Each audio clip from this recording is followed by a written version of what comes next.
কিছুদিন আগে মোহাম্মদপুর থানায় গেছিলেন, সেখানে দেখলাম এই যে মোহাম্মদপুর থানায় বিভিন্ন ধরনের চুরি ডাকাতি, ধর্ষণ, বিভিন্ন ধরনের অভিযোগ, সে অভিযোগ মাথায় নিয়ে সেখানে স্বরাষ্ট্র উপদেষ্টা গেছিলেন।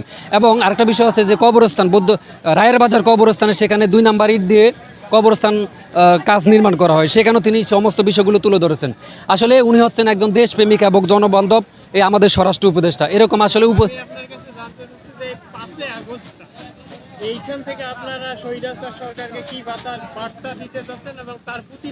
আমরা এখান থেকে স্পষ্ট পরিষ্কার বার্তা দিতে চাই যে যারাই ফ্যাসিবাদ তন্ত্র কায়েম করবে, যারাই দেশের সম্পদ লুট করবে, চাঁদাবাজি করবে, জমি দখল করবে, মানুষকে গুম করবে, ধর্ষণ করবে, লুটপাট করবে, তাদেরকে আমরা যারা ছাত্র জনতার গণ অভ্যুত্থানে বীর রণাঙ্গনে জীবনকে জীবন মনে করি নাই, লড়াই এবং সংগ্রাম করেছি, এদেশের জনগণ তাদের বিরুদ্ধে আমরা রাজপথে আছি এবং থাকব। এইটা আজকে আমরা এই জানান দিতে আজকে আমরা রাজপথে এসেছি। আমরা প্রতিদিন আমরা যেখানে অন্যায় হবে, যেখানে অত্যাচার হবে, অবিচার হবে, গুম হবে, খুন হবে, সেখানে আমরা দাঁড়াবো। সেটা মিডিয়ার মাধ্যমে আপনারা তুলে ধরবেন, অবশ্যই মিডিয়ার মাধ্যমে আপনারা তুলে ধরবেন। যদি কোনো মিডিয়ার ভাইদেরকে কোনো দুষ্কৃতকারী হামলা করে, তাহলেও আমরা তাদের বিরুদ্ধে রুখে দাঁড়াবো। যদি কোনো নিরীহ মানুষের উপর জমি জামা দখল কোনো রাজনৈতিক দলের নেতাকর্মীরা করে, রাজনৈতিক প্রভাব দিয়ে, তাদেরকেও আওয়ামী লীগের মতো, শেখ হাসিনার মতো বাংলাদেশ থেকে উৎখাত করে দিতে হবে।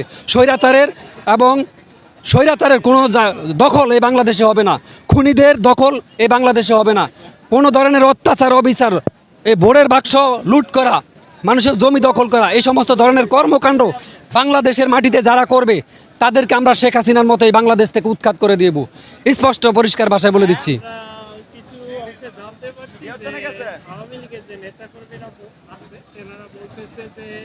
আওয়ামী লীগ আর এনসিপির মধ্যে তেমন কোনো তফাৎ নেই, কারণ আওয়ামী লীগও স্বৈরাচারী কুশাসন বা চাঁদাবাজি ইত্যাদি করছে, এনসিপি এসে করতেছে। তো এই বিষয়ে আপনি কি বলতে চাচ্ছেন? এনসিপি বলেন অথবা বিএনপি বলেন, জামায়াত বলেন, চরমনায় বলেন, আমি কোনো রাজনৈতিক দলের সুনির্দিষ্ট দলের নাম বলতেছি না। আমি যেই কোনো রাজনৈতিক দলের নেতাকর্মীরা জনগণের বিরুদ্ধে দাঁড়াবে, চাঁদাবাজি করবে, লুটপাট করবে, জমি দখল করবে, সেই সমস্ত রাজনৈতিক দলের যেই কোনো দলই হোক না কেন, তাদের বিরুদ্ধে শেখ হাসিনার বিরুদ্ধে যেরকম 5ই আগস্টে নেমে গেছে, এরকম আমরাও নেমে যাব। এরকম জনগণ নেমে যাবে, আমরা জনগণ নেমে যাবে। অন্যায় কখনো জনগণ বরদাস্ত করবে না। অন্যায় এই চাঁদাবাজ কখনো প্রকৃত দেশপ্রেমিকেরা বরদাস্ত করবে না। যারা টাকা পাচার করে দেশের, তাদেরকে কখনো দেশপ্রেমিকেরা কখনো বরদাস্ত করবে না। আমরা সর্বশেষে আপনার কাছে একটা প্রশ্ন রাখতেছি যে আমরা কিছু কথার মাধ্যমে শুনতে পাচ্ছি যে শেখ হাসিনা পুশব্যাক করবে, অর্থাৎ বাংলাদেশে আবার ব্যাক দিবে। তো এই বিষয়টা আপনারা কি হিসাবে দেখতেছেন সাধারণ মানুষ হিসেবে? শেখ হাসিনা বাংলাদেশে ব্যাক দিবে, শেখ হাসিনা বাংলাদেশে আসবে। শেখ হাসিনা যে বাংলাদেশে আসবে, শেখ হাসিনার 1 নম্বর বিচার হবে গণহত্যার বিচার। কেন আমার ভাই বোনদের এবং এই নিরীহ ছাত্র জনতাকে তার গুন্ডা বাহিনী লাগিয়ে দে আমাদের মা বোনের বুক খালি করেছে। এই শেখ হাসিনাকে জনতার আদালতে তার বিচার করা হবে, এক। আর দ্বিতীয়ত হচ্ছে শেখ হাসিনা যে রাষ্ট্রটাকে তার পকেটে ভরে যেভাবে মন চায় সেভাবে সেই রাষ্ট্রযন্ত্রকে ব্যবহার করেছে, টুল বক্স হিসাবে ব্যবহার করেছে, যেটাকে আমরা বলি টুল বক্স হিসাবে ব্যবহার করেছে।